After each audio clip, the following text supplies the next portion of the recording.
Teachers are like doctors for the brain, and we need to do continuous checkups to ensure that our students' brains are retaining what we teach them. These continuous checkups are called checks for understanding, or CFUs. Throughout a lesson, whether it's after giving directions or after we explain a new concept, we need to check for understanding. There are many ways to do this, but perhaps the most important thing is to understand the difference between strong CFUs and weak CFUs. Checks for understanding are all about gathering information. And the CFUs we ask can either give us a lot of useful feedback or limited, potentially wrong information. Let's look at some examples of strong, information-rich checks for understanding compared to weak, information-deficient checks for understanding. Let's say we've just put these directions up on the board. Now let's look at some weak versus strong checks for understanding to see if students understand these directions. On this side of the table, we have strong CFUs that ask our students to prove their understanding. But on this side, we're asking CFUs that yield little information.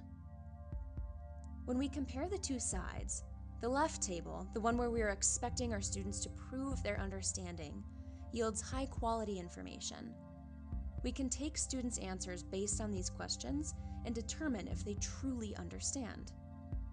But on the right side, these are outdated checks for understanding that can often give us false positives. If we ask our students to self-report, to tell us if they understand without having to prove that they understand, we have a hard time knowing if the information has truly stuck or if students are just trying to pretend and get us to move on to someone else. And here's an important thing to remember about false positives. At the midterm and end-of-year assessments, these tests are essentially one big check for understanding. These exams are checking to see if our students understand the material within the standards.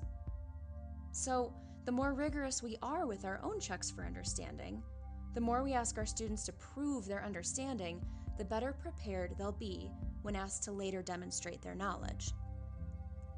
So in your classroom, take a close look and determine if you're asking information-rich CFUs or weaker, less informative CFUs. Are you asking for proof of understanding, or are you risking a false positive?